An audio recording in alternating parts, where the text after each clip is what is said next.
Hey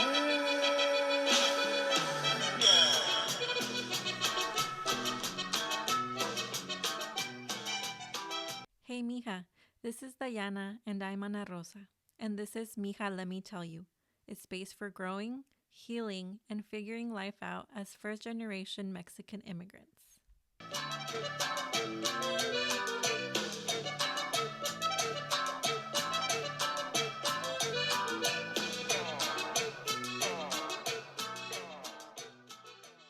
Hello, Mija, let me tell you, friends. We want to welcome you back to another episode of Mija, let me tell you. Today we have a special guest, my friend Alison Wu. Yay! She'll be joining us and kind of sharing her story, and we'll be kind of sharing our stories too along the way, and just getting to hear her story. And we've talked on the podcast about how amazing it is to hear stories from all over the world of people having different experiences or similar experiences to us. And we're very happy to have Alison Wu join us today. Thank you for coming, Alison. Yeah, thank you, Anna. Thank you, Diana. Thank you both for having me on this podcast. It's an honor, really. Yeah, it's our honor. We're honored to Yeah. have another special guest. How Allison and I met actually was through our grad school program, our occupational therapy program in San Jose State. We were we started in 2019, I believe, right? We were the 2019 cohort, and I remember I met Allison. I think we were orientation day or like the first day. Or do you Yeah. remember the story? Yeah. So I think the story is we chose colored lanyards or bracelets. Yarn. Bracelets. It was like yarn. Yes, yarn. And we were in the blue group. We were in the blue group. Yes. And I I think was one. Cheska was also in that group and we got to walk together Yep. and that's how we just got started talking, I believe. Yep. And I think you remember hearing me say that after a shower I sleep like a baby. I don't know if you remember that, but I remember hearing that and I remember like giggling and I was like, yeah, this is my person. Like, yeah, we're gonna laugh a lot together. Yeah. yes, and I'm very thankful for Allison because I feel like she was one of those people in my life, especially in grad school, that got me through grad school. We were able to be in several classes, and we even did our it was like a final research project. Yeah, really, as like a presentation, pretty much like a paper and everything. We Yeah, we we went through it. yes, it was, and I was actually on a cultural Hmm. competency within the occupational therapy world. And I am forever thankful that Allison was there to support me through late night talks. We had this running joke, double A battery, A Double for way better. Allison, A for Anna. Makes sense. Makes Yes. sense. Yes, and you were definitely a rock for me, Allison. So I appreciate you being there for me, and I'm very thankful for our friendship. All right, so to start, Allison, I guess we wanted to kind of introduce you, and if you wanted to, like Diana has said before, like our introductions don't do any of you guys justice. Like if you could just give a brief introduction of who you are, and that can be or where you grew up or where your parents are from, that kind of thing. Yeah, absolutely. I'll start with where I'm from. So, born and raised in Central California, Central Valley, so Stockton, California. Mhm. 209, I gotta give love to 209. Shout out 209. Shout out 209, that's right. So, born and raised there, I've been in Stockton since kindergarten baby to high school. And then I kind of ventured off into the Davis area, San Jose area for Mhm. school. And yeah, now I'm here in the Bay Area, but that's kind of my quick story about where I grew up and my parents, like my family, from the southern part of China. So in a place called Huaishan. So Taishan in English, but in our dialect, it's Huaishan. So yeah, that's where they come from, and I've visited twice with my mom before, and they were very, very special experiences. Yes, yes. And just to touch upon, like you said, your parents were born there? Parents were born there. Yes. Yeah. Born there. And Yes. then when did they come to the US? They came to the US in the 80s. So I think it was 1983. Mm-hmm. If my memory serves correct, I believe 1983. And Gotcha. yeah, my great grandparents made their way over first, paved the way. Then Mm-hmm. my grandparents did, right? Mm-hmm. And then my parents came after them. My great grandparents, they came by ship, right? Oh, That wow. was way back then. And then kind of my when my grandparents came and my parents came, they came by plane, right? Yeah. So that was that was how transportation changed, and Mm-hmm. it it was quite the journey for them and quite the story for them too. You know, they came not knowing any English, not knowing a lick of English, not having any money to their name, right? Having to build their life from the ground up. Mm-hmm. Um, really having nothing, but they almost had everything too because they had support, right? They had love and they had support from their family. So Mm-hmm. just because they felt like they had nothing, they also had everything. And I don't know if you guys also relate to that, but that I feel like that is. I don't want to speak on behalf of them, but I feel like that's what I felt like the story was. Yes, they had each other and they had a dream. I Mhm. feel like that is Oh yeah. very similar to a lot of immigrants that come to the US. They have a dream and a hope that this new country has greater and more more opportunities for them. Yeah, absolutely. And for their children, right? Mm, For for the generations afterwards, right? yeah, which is wild to think like they do all this for even generations to come, generations that they might not even get to meet, you know? Mm. Oh A yeah, good I think point. it's yeah, that is a really good point. I think it's like planting the seed almost, and then having that become a tree or something, a forest, if anything. Mm-hmm. Mm-hmm. Yeah. Yeah. Question, Alison. So do they speak, or have you heard your family speak of what was the initial motor for them to come? How were things back at home that initiated that dream of leaving and creating those opportunities for future family? Yeah, that's a great question. I feel like I should know more of the backstory. That would be a really good question for me to actually have a conversation with my parents about more often. But I definitely, when my great grandparents came and my grandparents came, they were like, "Well, we need to follow suit and we need to take care of them. If they're coming over to the States, then we need to also come over. We need to take care of our parents. We need to take care of our grandparents, right?" Mm-hmm. And, there are opportunities out there and there are better things out there. And there is something that I can build my life out here and I can start what I am dreaming of. And my parents, they came and they started off in a restaurant business. They started their own restaurant and gosh, I don't know. I like talk about it and I think about how proud I am of them for being able to do that, kind of just starting their business and catering to the folks in Stockton. And they had a American cuisine side and then they had the Chinese cuisine side. So they had kind of catering to both sides, and they had their regulars and they had so many people that they met and people that they stayed close with. And Mm-hmm. after that, they decided like we're gonna try and build a business from the ground up on our own. My mom, she like went like night school to learn English. Um, my dad had to learn the ropes from other folks that he had connections with and just go from there. It was really just let's try and do what we can and see what comes out of it, right? Mm-hmm. Mm-hmm. Yeah, all about taking that risk. And Yeah, yes.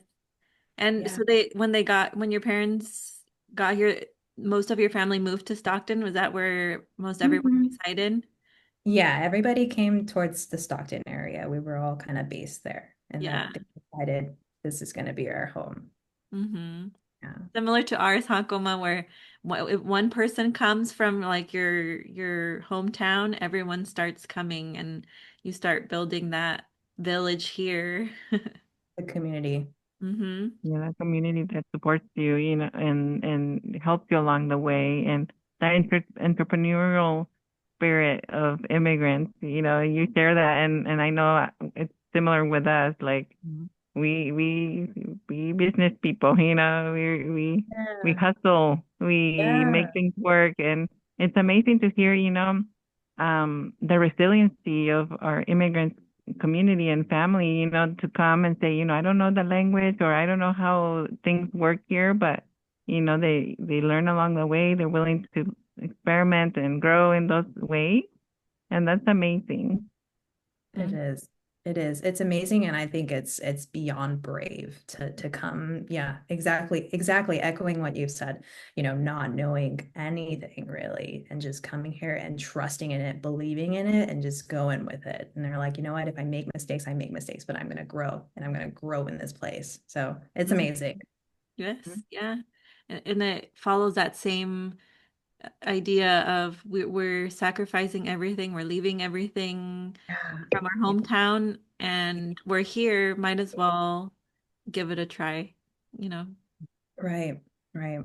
Yeah, and I think it's so interesting too that you said the restaurant they were working in had like an American side and a Chinese side. And Yeah, yeah, yeah, and I was gonna say it kind of shows that like we've talked about like we're craving, when we immigrate to a new country, we crave our food, we crave anything that reminds us of home, yeah. while still having very present in mind that we are in a different country, that where there is different food.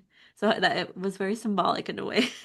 Yeah, absolutely. I feel like that's such a good point to bring up because it's like, oh yeah, I'm in a new place and I'm like assimilating into this new place, but at the same time, I'm always keeping my home in my heart. Hmm. So like whatever I'm cooking, whatever I'm serving other people, I want to serve people my home, right? Or Hmm. I want to serve people my heart in a sense, right? Yeah, Yeah, yeah. yeah. And I feel like in the immigrant community, food is such a big factor. Oh yeah. It has so much importance and it just brings people together. It keeps traditions alive. It reminds us of where we come from. And it's just such a valuable piece of our legacy. Yeah, absolutely. I think it just makes us us, right? Hmm. Yep. Yeah. And then going back to, you said you visited twice. How were those experiences for you?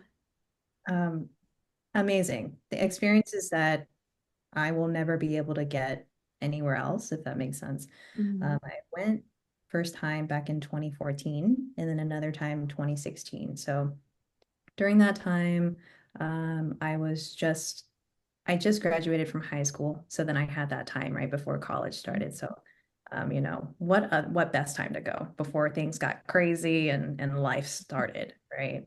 Hmm. Um, so that was my first time, and I feel like that was the first time I got to see my mom, like when we went back to her hometown. Like I saw her like in her element. She was with her like childhood friends, right? Hmm. And I got to kind of hang out with them and kind of just observe my mom being a child again almost, right?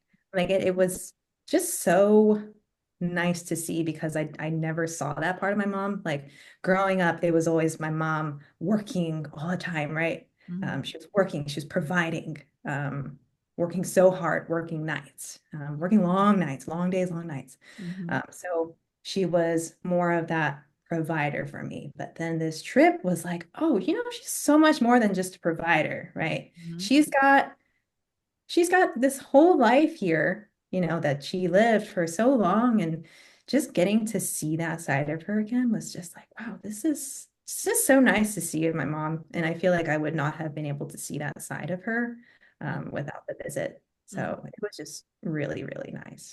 Yeah. Um, yeah, something that I could never pay for. It just, yeah. Yeah. How old were your parents when they came?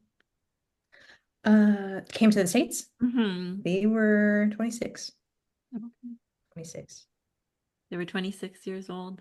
Mm-hmm. So yeah, they had a whole life there before They they had, here. yeah, like a quarter of a century of a life there first, and then come in Mm-hmm. um, at age 26. Yeah. Yes. Yeah, Yeah. yeah. So what were, Allison, what were some things, like if you could describe, you describe your mom being in her element, which reminds me a lot of our mom. When she goes to Mexico, they're like, they know how things work, they flow and kind of go and do their own thing, which is amazing to see them, in a different setting. Mm-hmm. Like, what things did you observe over there that are different from here in the US? We always talk about Anna and myself about Mexico and how we go and like just some differences. Like what were those observations you made when you traveled back? Oh, I love that question because it really makes you think and it really makes you reflect. Definitely, number one, it wasn't even just an external thing, it was the energy. You just knew, like, I just knew, like, I could see the eyes, like her eyes, like, it was, I don't know, it was just a different kind of shine in her eyes and a different kind of smile, a different kind of like joyful energy, just like she was buzzing, right? She was buzzing. You felt it. Mm-hmm. Uh, and just to be around her loved ones to her friends, their childhood friends, and just to be back in like we drove past and we saw where she grew up. So she was showing me, she's like, you look on the third floor, like if you see that window, you see that door, that's where I used to play. Like, that's where I used to play with my siblings, my brother, my sister. And then she would be like, well, that's the path I would bike my bike down to go pick up rice and like pick up water and stuff like that. Just her watching her go through the childhood memories, I could see that. I could feel it. It was more of a feeling than anything else, but you could also see the external characteristics. But I think it's exactly what you're kind of saying that she just knew, like your mom, she just knows where to go. She just knows what to do. She's in the flow. She's in her, her own zone. Mm-hmm. It's just essence. So I feel like that was just so, it was a new thing for me to see. I've never seen it before. So just to see my mom be my, like, not my mom in a sense, but just to see my mom be her Mm-hmm. without needing to be the mom part. Mm-hmm. No, it Yeah. was just really nice to see that and to feel that. Yeah, I love that because I've also seen that with my parents too. It's like their shoulders are relaxed. Like, and here in the US, it's fast paced. We're going, working sun up till sundown sometimes, and it's just so much faster pace. And when we do go back to our hometown, I can see them just relax, like their shoulder physically relax, their shoulders and not have to worry about what day it is, what time it is. And it's very beautiful to see them, you're right, just be themselves and not have to be managed by a clock or their jobs and it's really nice to experience that because they deserve it. They work so hard that they deserve to have time to feel like themselves and relive even I think maybe like their childhood memories and connect with loved ones in their hometowns. Like even today I called my mom and my mom's like, "Oh, are you going?" My parents are in Mexico right now.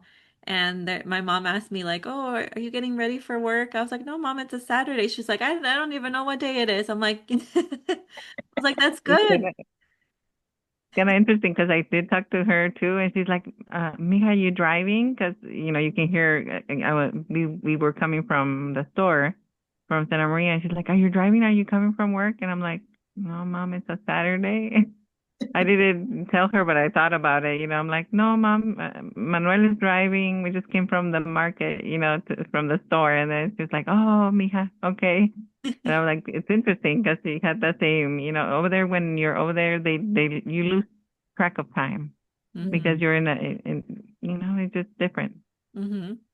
Yeah.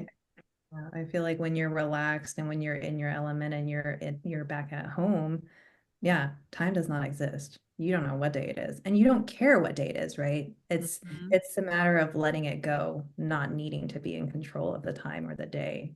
Yes. Yeah. And I told my parents, I was like, good. I'm glad that you don't know what day it is, with because you deserve to relax and take your time off and step away from the craziness, the in and out, the hustle that is the US.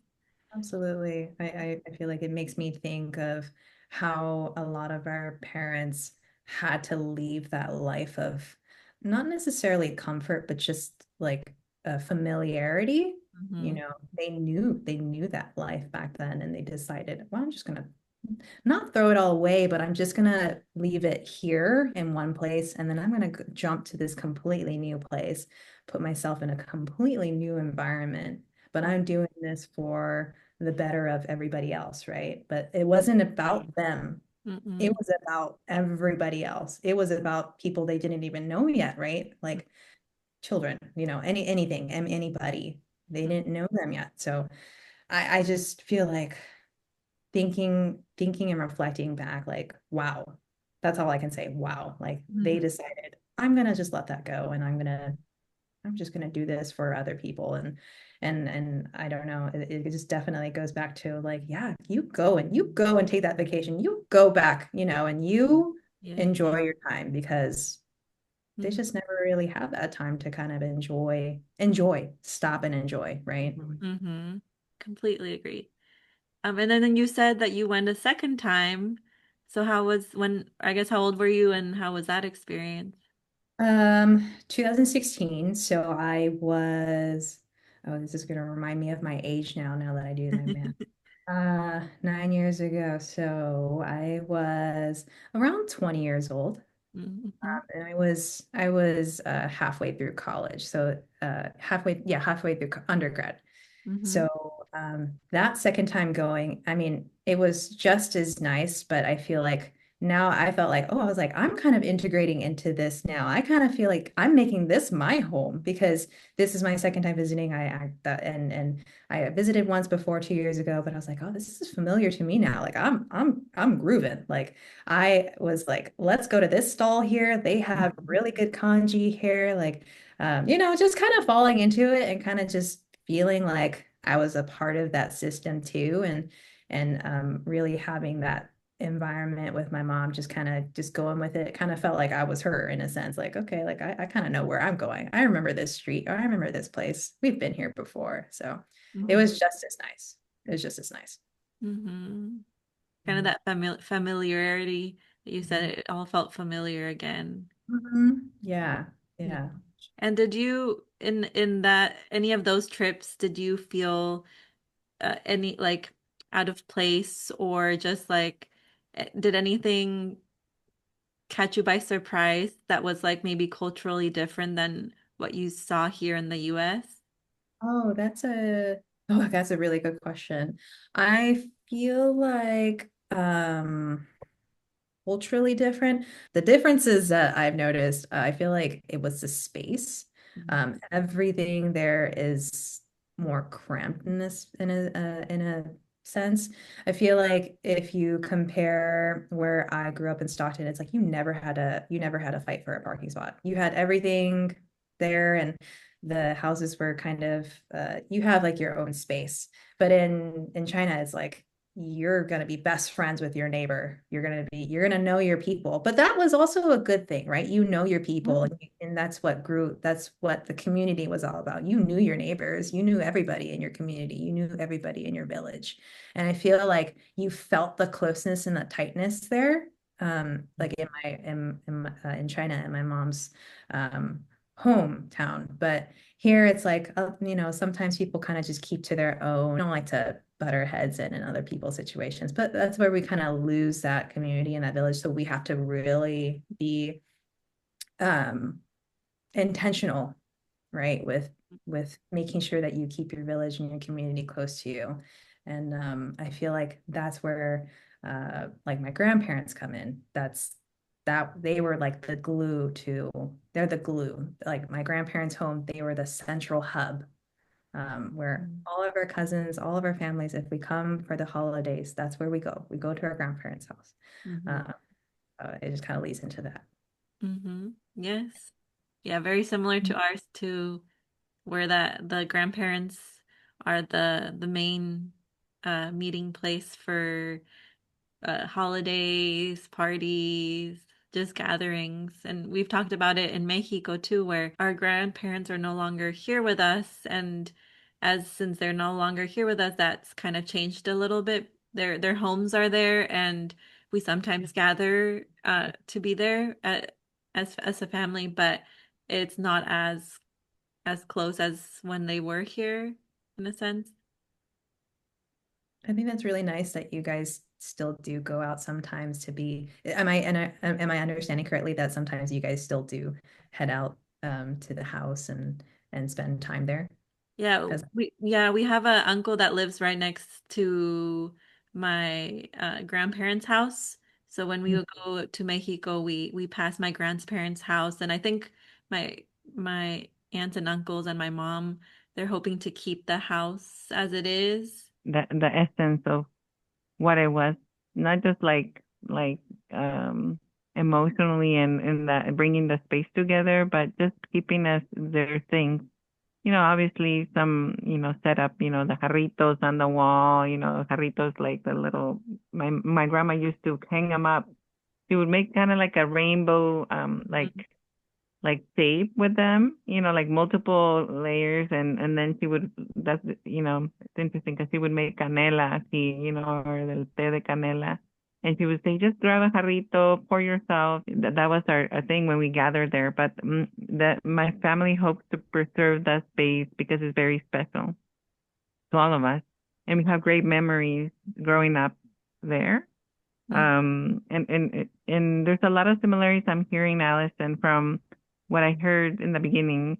If I heard right that you said that, the family kind of how they started, and it was like one of the motors was, I'm gonna go and take care of my family members. And it's very similar to ours. We take care of our elders, and we value them greatly because of the things they've provided for us, but also of the value that we hold as a culture of of that support to our elders, because they're just, they are very knowledgeable, and they've supported us when we were small. So it's kind of like returning that, not that favor, but just kind of that love Mhm. they imparted or they poured into us when we were little.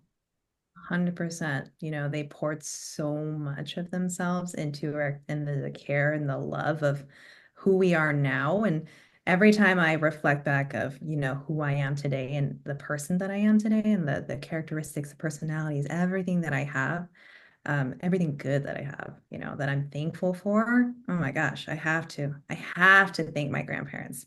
Like they were honestly almost like my first parents. They raised me when my parents were working. Mhm. They took care of me. Yeah, they took care of everything. Like, they cooked. We always had dinner together at the dinner table. We always ate together. That's the rule, right? No matter what time it was, we ate together. Just the love, I feel like the love, you felt it. And you just kind of grow up and the older I get, it doesn't matter. The love still stays the same. If anything, it just grows stronger because you feel it. It's just something that you can't explain. It's just something that you feel. And that I see you guys both shaking your heads. I feel like you guys know what I'm talking about. Mm. Yeah, you feel it. Mhm. Yes. And that's so deep because it's so true that even when they aren't here present with us, they're like they're not physically present, but you feel them with you in, a certain smell of, a food, or a certain like my grandpa, my mom's dad, mi Papa Toño used to wear sweater vests. And Mhm. anytime I come across a sweater vest, it's a reminder of him. Or like, we have tacos or pozole. Specifically, my grandma would love to make pozole, and just a whole bunch of little reminders that hey, we're still here with you. Absolutely. I feel like those reminders are um, joyful reminders to have and to always keep you remembering who they were, who they are still, and how they still live within you, and how you still carry that tradition and how you still carry yourself Hmm. throughout life. And you kind of just, we all kind of exuberate that kind of energy as well. And I feel like that's how I want to live my life and how I want to continue living my life, right? Just kind of living through the values that they have taught us and instilled in us, right? Mm-hmm. Yes, very true. And for us, Dia de los Muertos is a tradition that's actually coming up, like our remembrance of those who have passed, and we do the altars and we keep, we put little reminders of them, whether it be things that they enjoy doing and hobbies or like food and stuff like that. And it's a little tradition to keep them present in our lives and a reminder of who they are. And you're right, like how they shaped us to be. Mhm. Yeah, I think it's such a beautiful way of connecting with them and just honoring them and just remembering who they were. And it's just a connection of like, yeah, you're still here and Mhm. I still remember you. I still love you. I miss you every day. And you still live within me, right? Mhm. Yes. And then talking about food real quick, I know, is there like when you went back to your hometown or your family's hometown, was there a special food that you really enjoyed? You see me smiling. I feel like I'm smiling with my eyes right now. I feel like I'll say this and maybe people listening will be like, "What?" But like my absolute favorite dish now that I think about it, it was like this stall that was on the side of a road and I was like, "We're stopping here. We're gonna eat here." And it was the best congee. So congee is kind of like porridge. Mm, It's just another word for porridge. And this kanji had kind of like intestines in it. So it was like inside, like the innards, pretty much. yes. And it was like cooked into the kanji. And it's such a simple dish, but because it was so simple, it's just so delicious. I don't know. There's just something about it that reminds me of, probably because it reminds me of the kanji that my grandma makes. Mm, hmm. Um, it was just it was just magical. I was like the cars and motorcycles were just driving by on the side of the road, but like that was the energy, right? That's what made it what it was. We were sitting on these red plastic stools, and we were just like we were just with the traffic, but we were eating kanji, minding our own business, and it was just the best kanji I've ever had. So anytime I think about my trip back home, is like I think of that kanji on the side of the road, and it was the best kanji ever aside from my grandma's. How about Mm. Kind of reminds me of when we go to Mexico and we're like eating tacos on the side of the road and you're like, oh, it's a little changarrito, which is a little stall, that people are like, well, it's not very fancy, it doesn't have to be fancy. It's just like you said, the elements, it's, you're eating it there, the people are gathering. that? It doesn't have to be complicated, why complicate life, when deliciousness and simpleness is just where Yeah, the heart is. absolutely. No frills. I don't need the fancy. I don't need anything else. If the food is good and the company is good, that's all we need. Mm, Yeah, it's the magic. yeah. That's the magic. Snaps Exactly. to that. Snaps to that. Yeah. And I know in Mexico too, you're right. Like it'll be just a little stop. And like the thing in Mexico is that for taco stands, you'll get a plastic plate, but there'll be a plastic bag over it. And that's how they serve the tacos typically. And you know it's gonna be good. Yeah. Hmm. Yeah, they don't wash the plate. They put a bag to protect you know what I mean? Like, so it's like the bag is like the barrier between the plate and then they serve the taco or whatever, and then they just take off the bag, put a new one, and then ready to be served for the next person. It works. It works. That's the system. That's the system. We're going to keep that Yeah. system. Yeah. Makes it Yeah. delicious. Yeah. That's what And makes it. Yeah. And you're right. Kanji reminded me of um the menudo. It kind of reminded me of menudo. It's simple dish. A lot of people love it. I'm gonna people are gonna hate on me, but I don't eat menudo. But I kind of take menudo with my family Mhm. because they eat it usually on Sundays for some reason. Menudo is like a Sunday dish. but it kind of reminds me, it's not complicated. It's simple. You just put like, I think they put oregano and onion and lemon, and they make it work. You know, it smells so good, but I don't like it in menudo, but but it does. I kind of take good memories with it Mm. because it was served in the family, you know. And so when I smell menudo, I love the smell of menudo, but I don't love the taste of menudo. But it's like reminding me of that, like simple, uh, Yeah. you know, it brings family together, Yeah. Mhm. memories of grandparents, Yeah. Oh, yeah. gatherings. Oh, Hmm. yeah. Definitely. Simple does the trick Mhm. most oftentimes.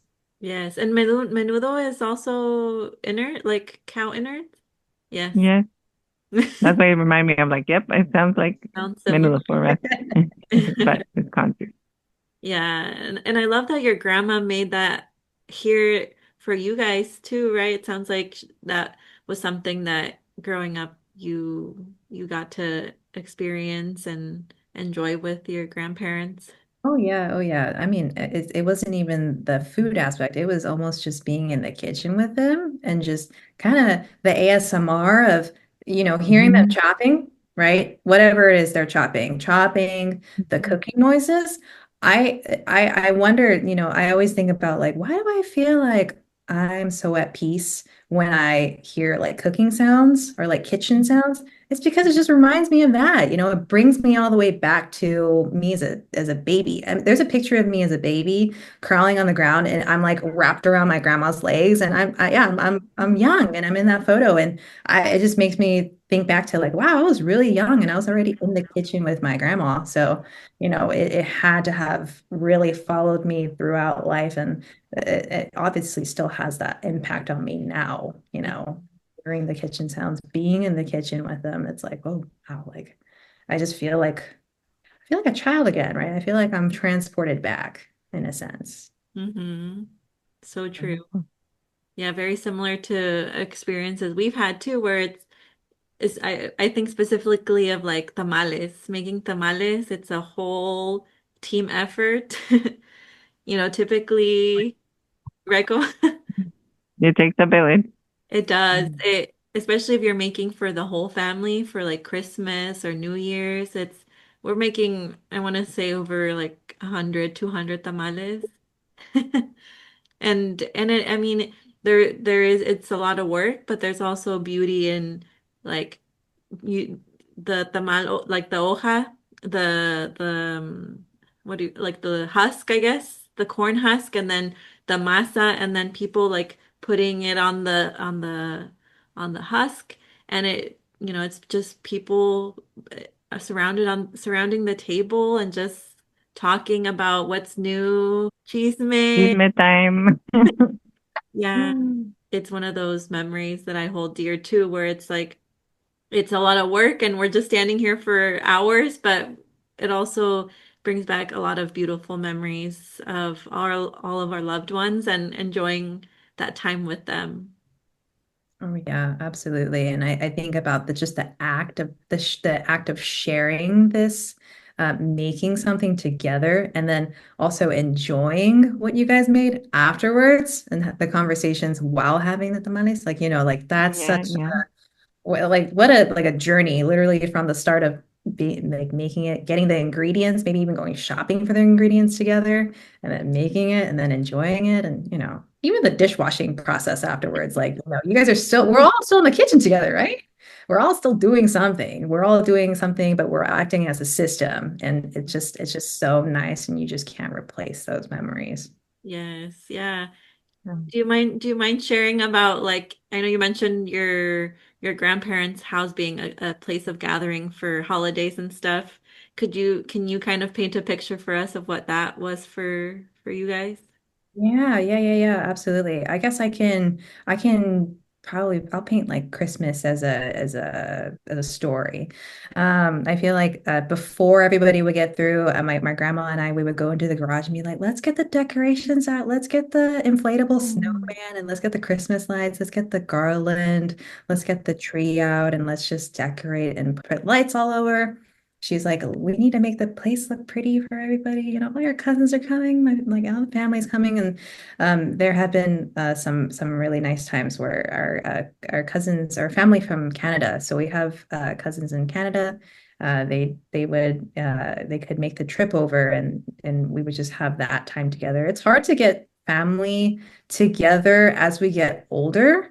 And as as our grandparents get older, as family just kind of gets older, we realize how precious that time is. Time is so precious and it can just slip by so easily. So I feel like as like my cousins and then as we got older, we realized, wow, time is really precious and we need to spend time together and we need to continue asking questions about the history, how, just being curious Mm-hmm. and asking those questions that kind of slip through. I feel like we get swept through with the day-to-day stuff, and we need to realize we still need to ask questions so we know where we came from, we know where our parents came from, we know their story, right? Mm-hmm. Their words, their voices, their stories. And I feel like the gathering time, Christmas time, it would be a really good time for my grandma to kind of gather everyone together. And my grandma she's just the type of person to want to have everyone around her. We'll just like create a circle. We'll create a circle. We sit on the ground. We'll run out of seats. So we're on the ground. We're on the rug now. So and she would make like an announcement, or she would just kind of tell us a story of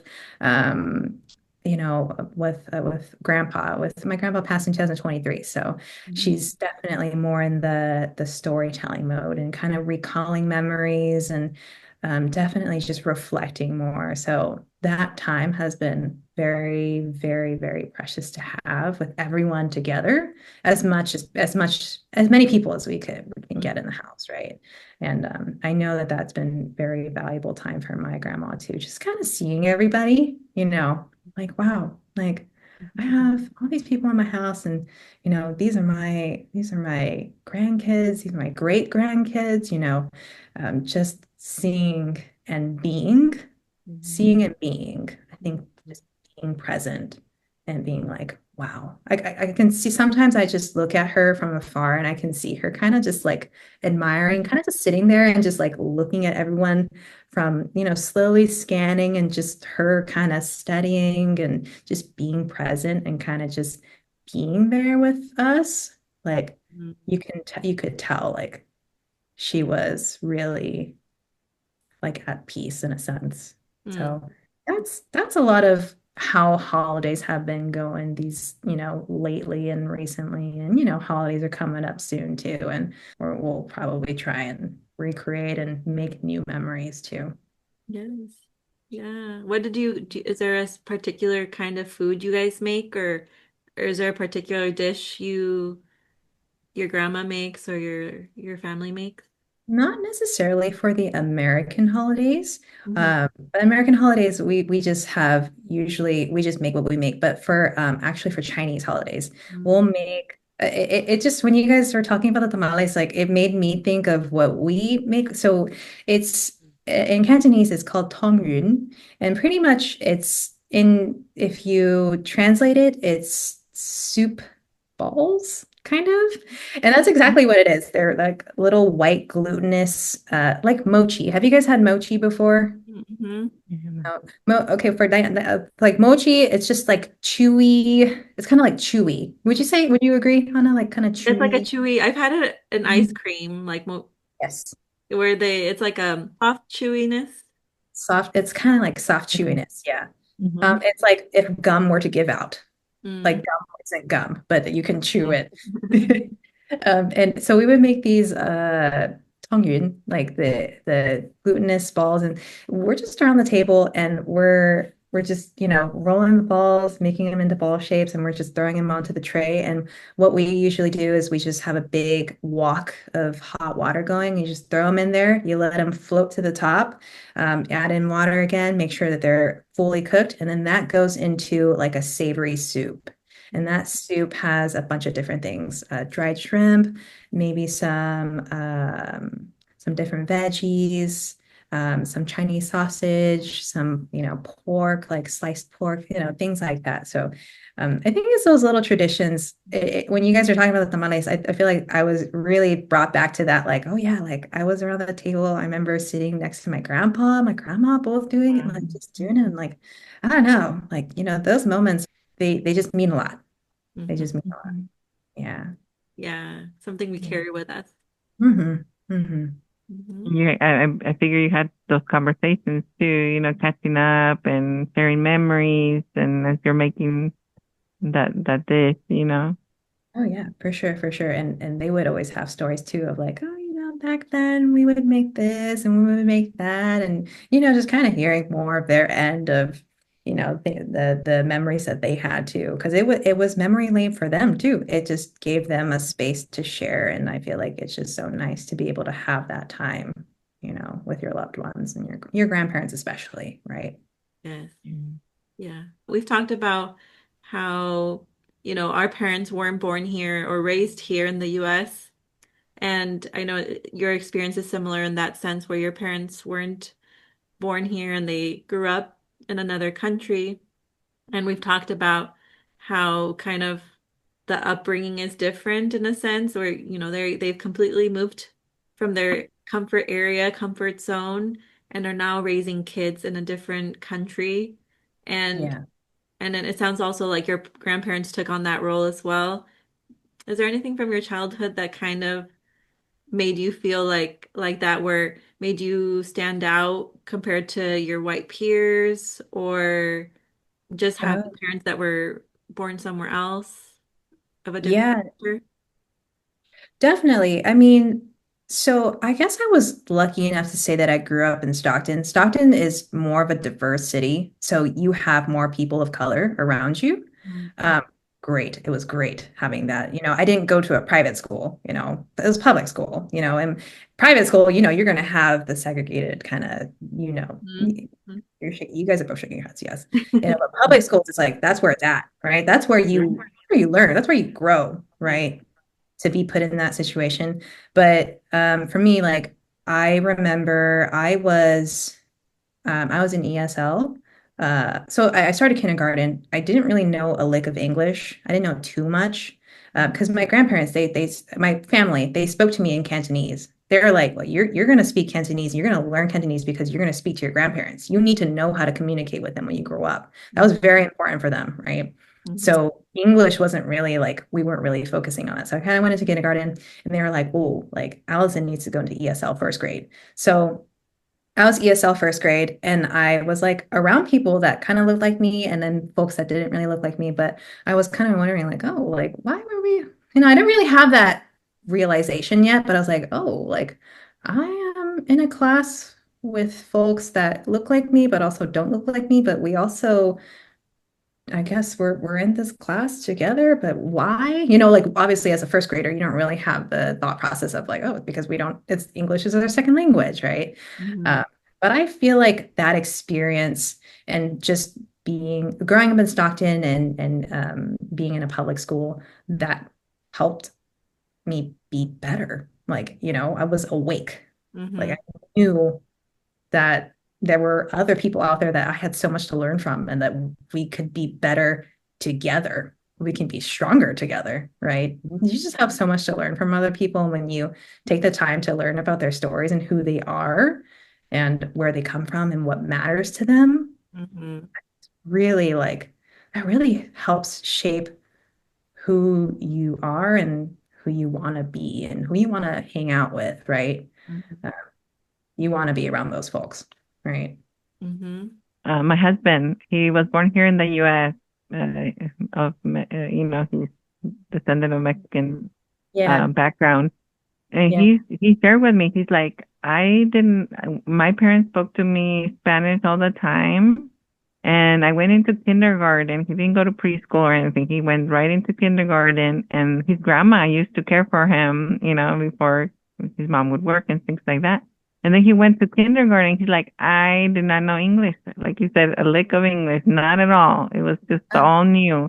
He's like, he got held back another year because he was just having the difficulty learning the language because at home, even though they lived in Buellton, where it was primarily English speaking, Spanish was their home language. Yeah. And that's how he said, like, I started learning English when I was like in kindergarten. Yeah. Yeah. Hmm. Yeah. Yeah. Yeah. Wow. I'm glad that you brought that up of, the the language was something that was different than your other peers. And like you said, that diversity that you saw in your classmates made you feel maybe more at ease that you weren't the only one that was learning English, right? Yeah, definitely. And I think I mean I have a big shout out to my first grade teacher, Miss Kaneko. Shout out Miss Kaneko. She was clearly a person who loved what she did. And when you have teachers that love what they do and they care about you, man, you're gonna excel. You're gonna fly, right? We all flew. I'll tell you that. We all flew, right? And she allowed us to do that. And when you have someone that cares and loves what they do and, really wants you to succeed and, all 20 of us, I mean, I remember their names. I remember everybody in my first grade class. Wow. And yeah, we went on. Like I left ESL, like I left ESL after first grade. That's how great Miss Kaneko was. Like I Wow. was able to, like I was speaking English. I Yeah. was I went off to win the spelling bee in second grade. So Wow. Wow. right after I placed third place in the district. So, it just goes to show when you have teachers that, put in that work and you have an environment where it kind of fosters just like an open and kind of collaborative, just a playful approach, especially in first grade, right? And Mhm. nothing's too serious yet. And we're all just here to have a good time and to play and to learn about each other and be, curious. I feel like it really opens that up. And I Mhm. feel like I'm very, as I reflect with you both, like I feel like I'm very thankful for that journey.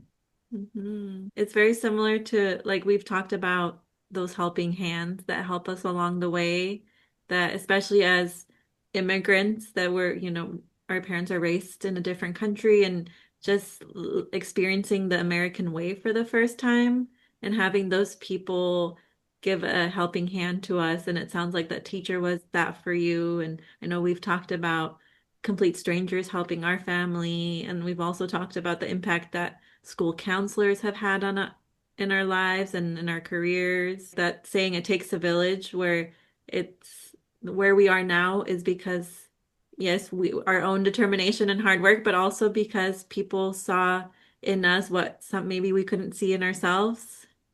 Oh yeah, absolutely. Sometimes you just have to hear something, and when you hear, even if it's like a sentence or just a few words, you hearing that from that person and you being like, "Wow, this person really believes in me," or "Wow, this person really thinks this of me."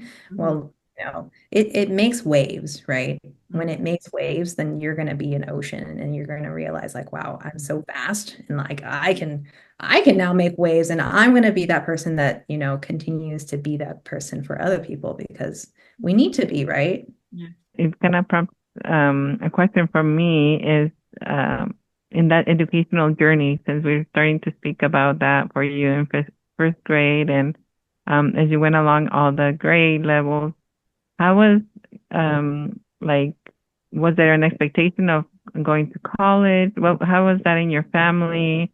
And how was that journey for you as you transitioned from high school to college? And tell us more about that, Allison. Yeah, that's a good question. I feel like as I answer this now that I'm done with school Mhm. and I'm working now, you look back and I just think about like, wow, like, I think about how my family came over from another country to give me an opportunity. So yeah, like I'm going to college. I'm gonna finish high school. I'm gonna go to college. And heck, I even went to grad school. That's how I met Anna, right?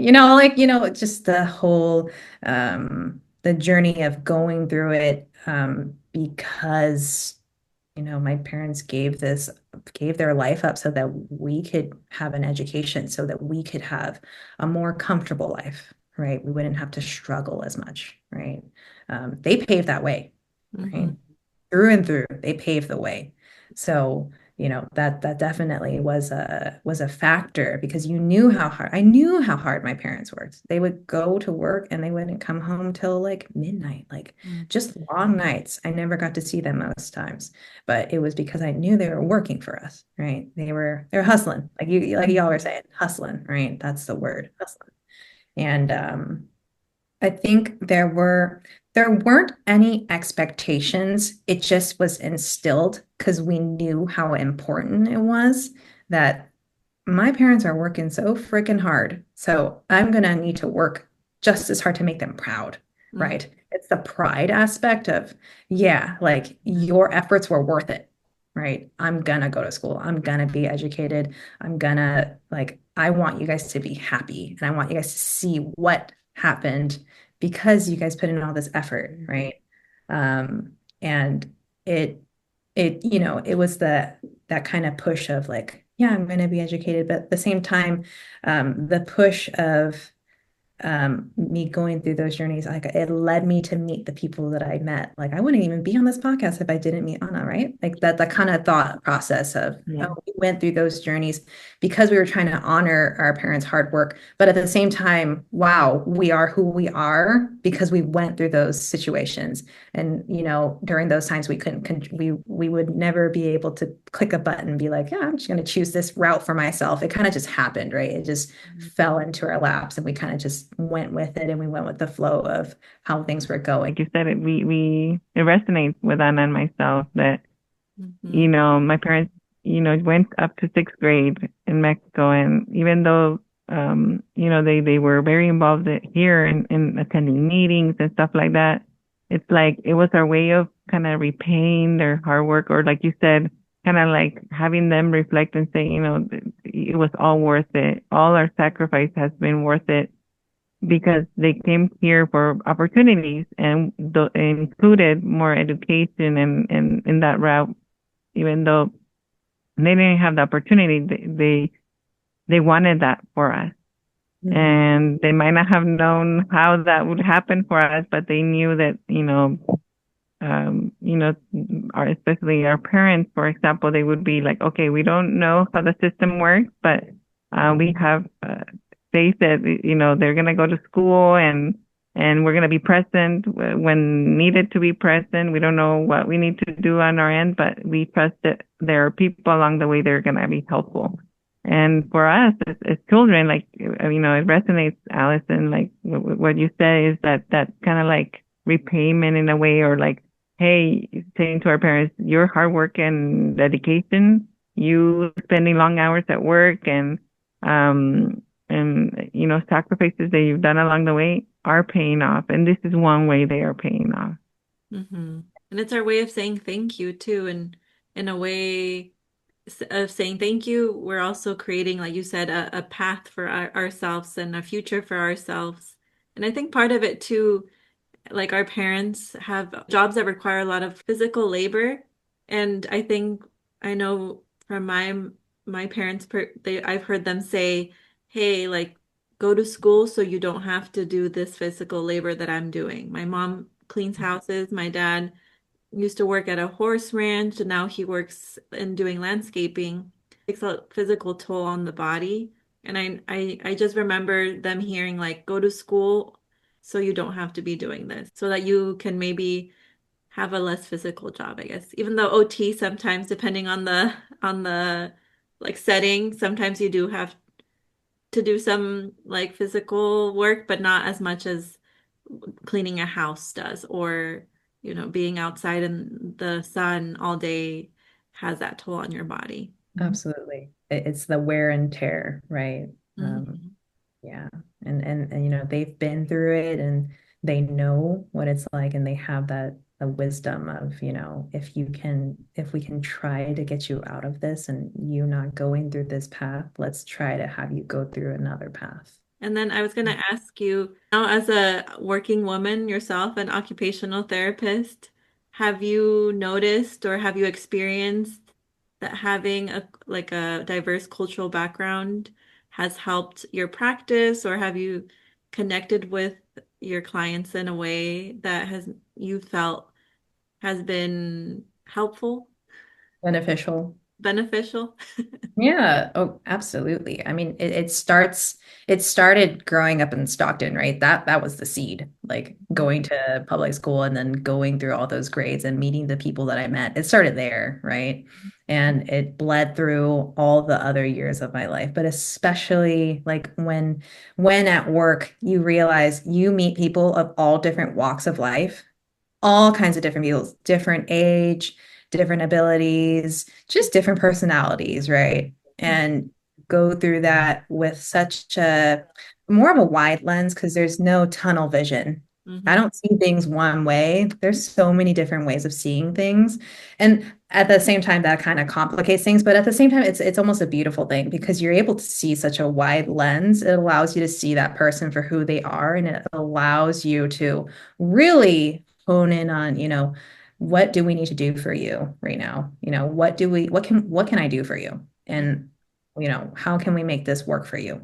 Mm-hmm. And it just really gets you to know the person rather than just seeing them as like an employee or like, whatever it may be. Just really helps you see them for who they are. And it just kind of helps you reminds me to be a human too, right? Like we're all just humans and we're all just here to let's just be kind to each other and let's just help one another. It just really humanizes things, and um it also makes you realize like let's not take things so seriously. Let's just try and get you back to where you need to be. Let's get you comfortable. Let's just get you what you need. Let's try to get you what you need. Mm-hmm. Yes. Could you remind me what your setting is? So I'm an ergonomist. I'm in the ergonomics field of OT. So it's more of a non-traditional side of OT. Decided to kind of go away from patient care, and now I'm doing.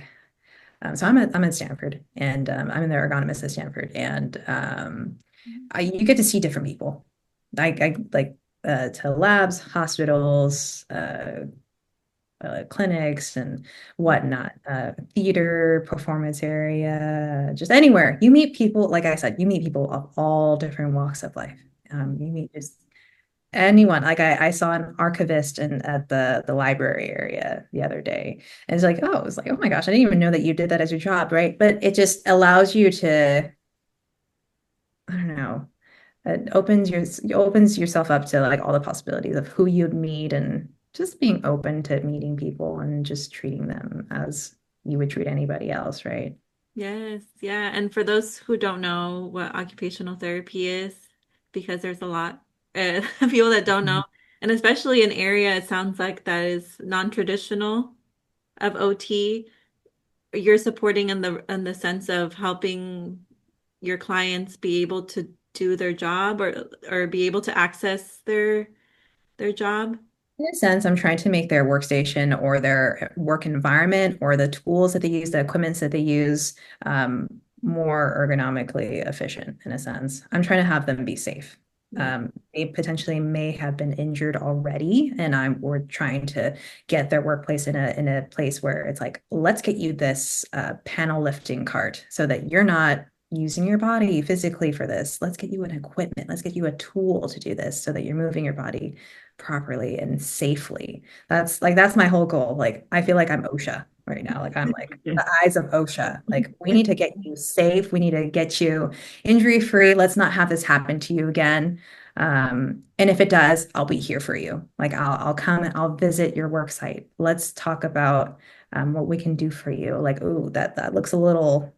Are we sure about that area? Are we sure about what you're doing over there? Like, let's make sure, when you're bending, you're not looking like a cashew. Like your back is not like a little cashew, like things like that. It really helps you connect with that person when you kind of just talk to them like a regular person and you're just, you just, it's like, oh, yeah, like I do this for my job, like I want you to be safe. I mean, it's like when you connect with that person, you're like, I just want you to be safe. And it just allows you to see everybody and to treat everybody that way. So yes, going back to your question, growing up the way I did and learning all the lessons I learned from everybody in my life and just everybody that I've met and just even classmates, like people that I'm not even in contact with, but like, they still had a pull on me, Mm-hmm. right?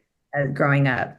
Um, Yes. I'm just who I am now because of that and allows me to be who I am and to do what I do. Yes. Yeah. And we do meet people from all walks of lives within our careers, and I think going back to, yeah, like having that diverse cultural background, coming from a different place and connecting with our clients in a variety, whether they come from a different culture as well or speaking the same language they speak, is so important to kind of building that relationship and helping support whatever their needs are, right? Yeah, Mhm. absolutely.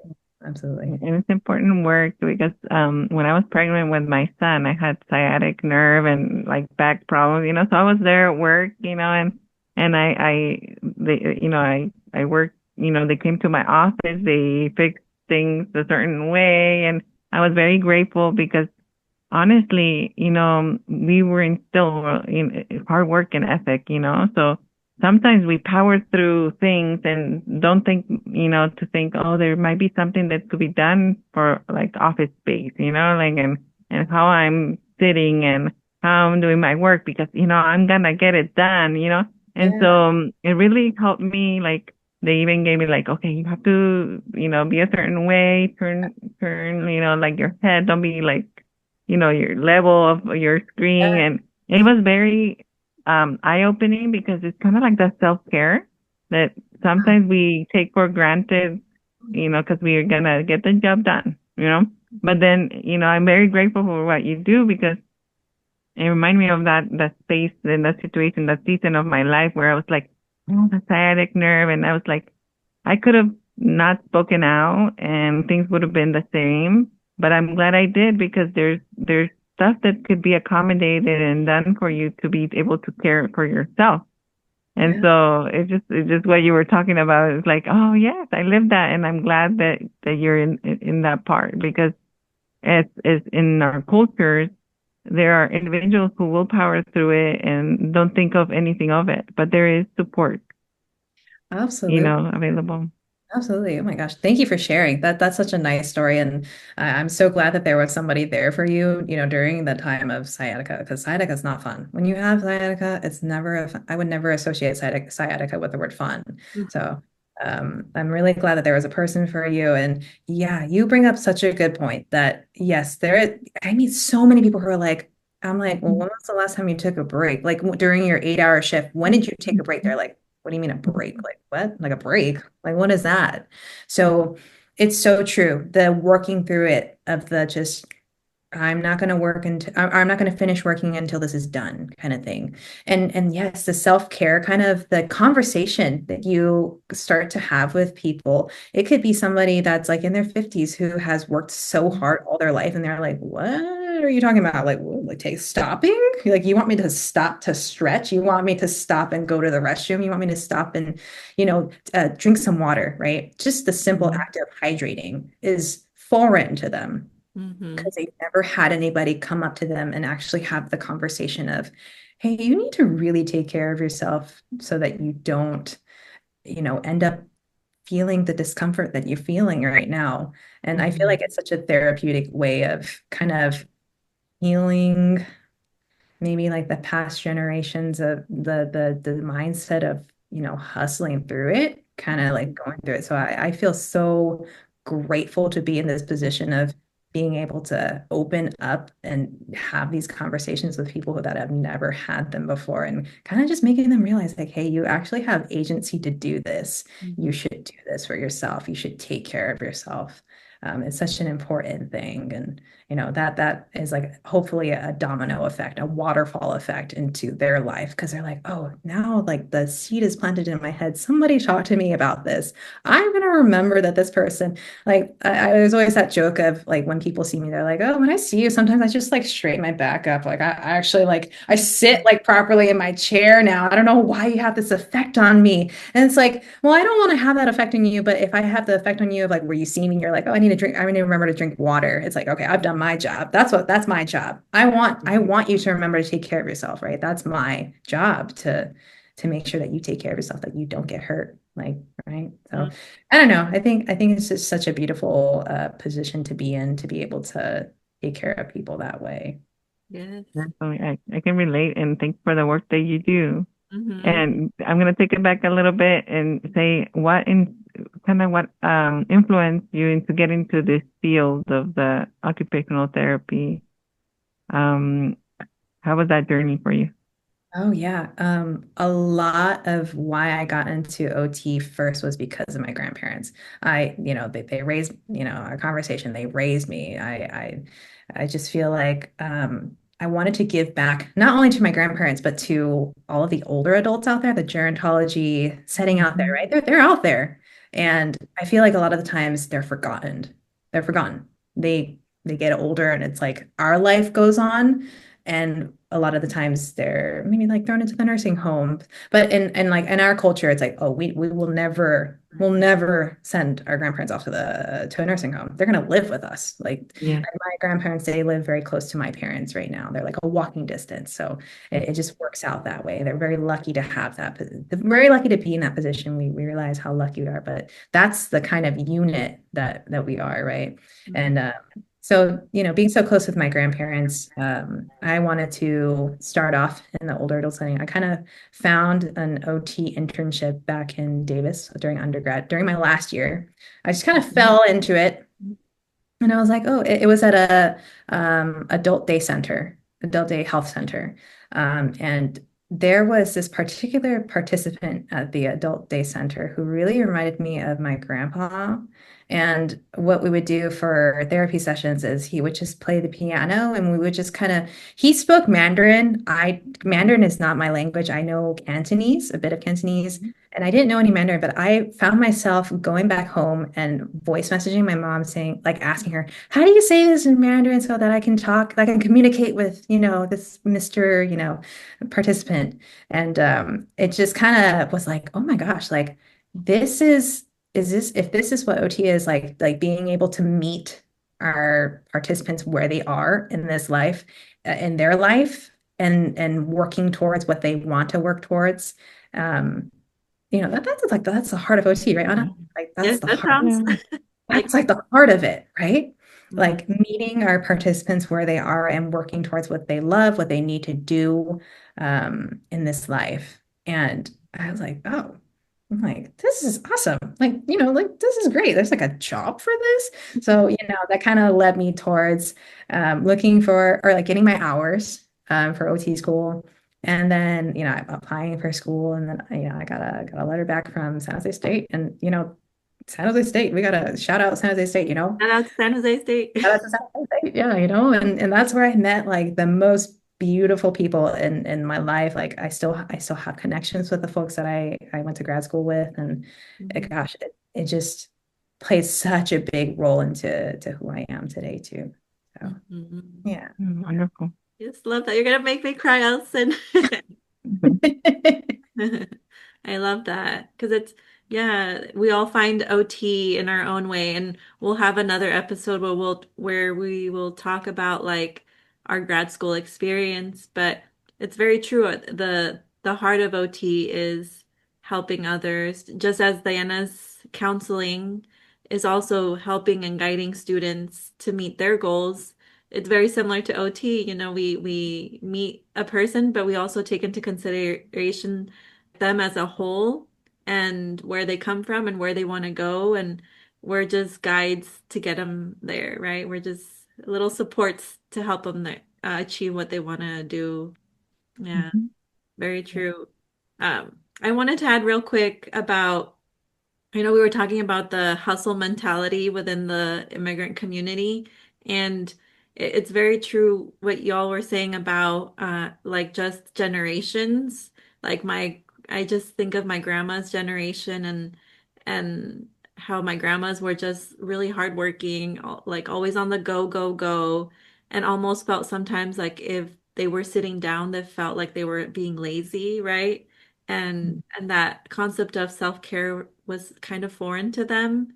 And now my parents, we're seeing a little bit more of them trying to take care of themselves, right? Like our parents are taking a vacation and taking a break from work, and we're celebrating those little wins because we know that that was something that they didn't really see their parents experience, and kind of going to us now and how we're really pushing for that self-care and trying to balance work and life and all that. So I think as the generations go on, for sure, I truly think that there is more of a gear towards that self-care that we all need and to take care of ourselves, right?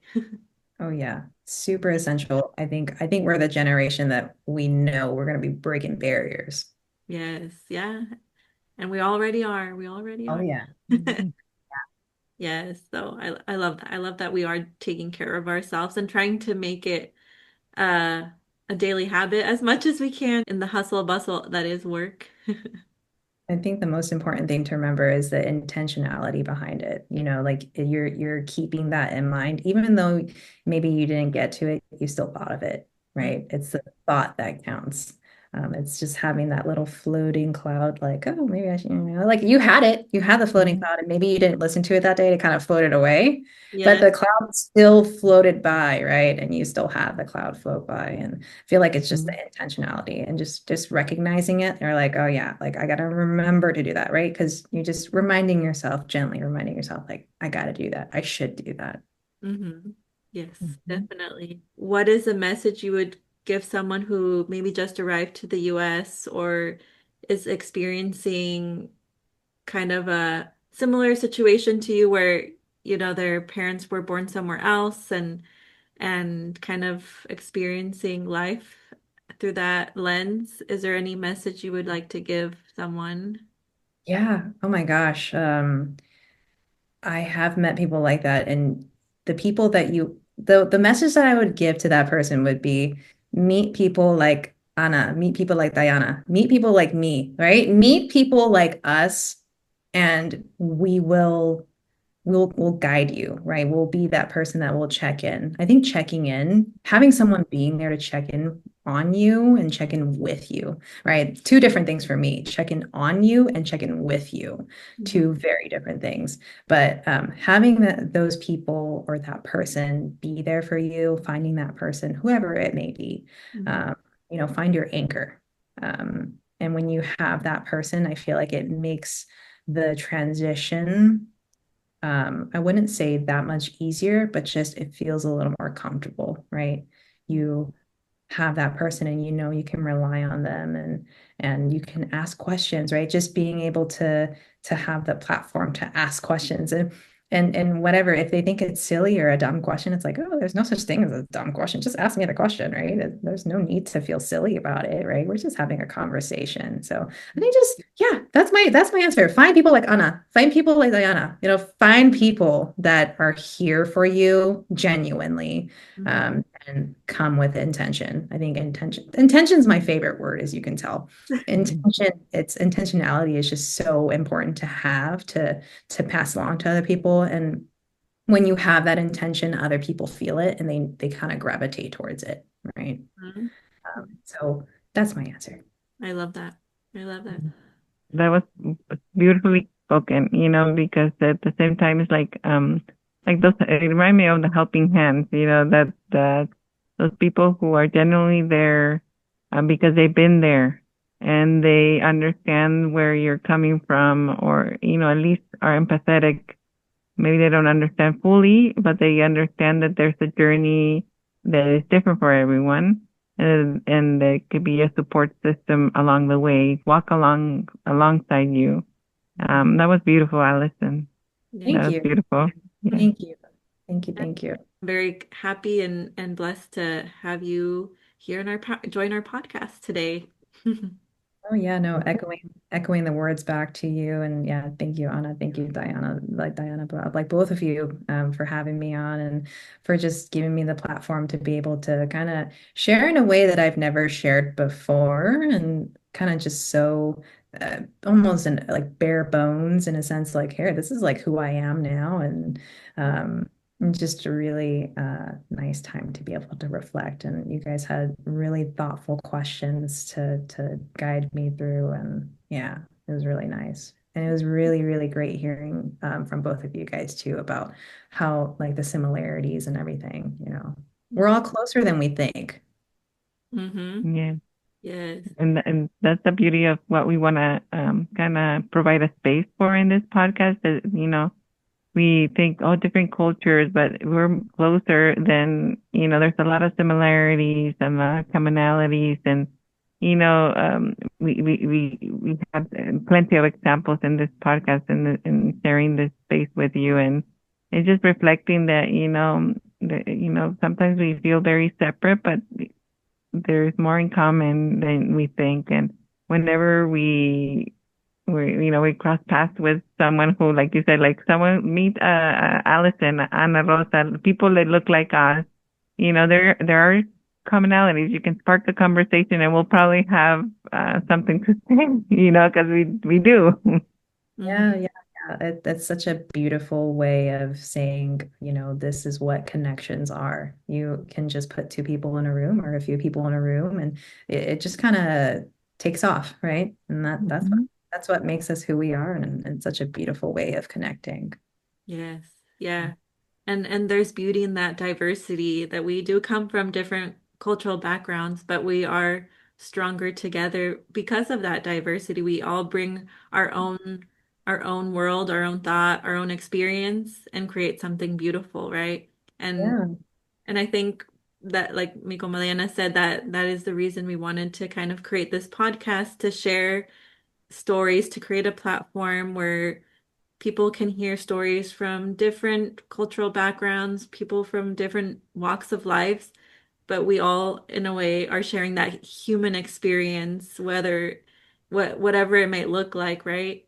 And there's beauty in that, and we are stronger together. And I know I've mentioned before where the political climate right now tries to divide us and maybe put a tint or a negative lens on the immigrant community. We try to showcase here on the podcast that our stories are beautiful and our stories matter. Our immigrant community is formed by hardworking people like Allison, like Diana, like Anna. We've had Monica on our podcast as well. Our parents kind of showcasing those stories of people who come here to persevere and create a life for themselves and their families, and that is beauty in itself. Yeah, that's beautiful. We will not be broken. Yes. We No. will not be broken. Yes, and so thank you for sharing your story, Allison, today. We are very thankful that we got to showcase your story and your family story because, like I've told you too, it's there's something beautiful and powerful about sharing your story, and you never know who needs to hear your story and kind of your experience, and they might relate to it and feel like, hey, that sounds similar to mine, and hey, building that community. Thank you both for giving me that platform. Yeah. Really appreciate it. All right, so that concludes our beautiful plática with Alison tonight, and it was wonderful to hear your story and your family story. We invite the community to continue sharing their stories with us. There's a lot of power in that. We also invite you to follow us on our social media, right? Follow us on Facebook, Instagram, TikTok, YouTube, Spotify. And why is that? Because we want to spread the love and we want others to participate in this conversation. We feel there's a lot of power in that. And con gratitud y con mucho amor, Mhm. this is Mija, let me tell you.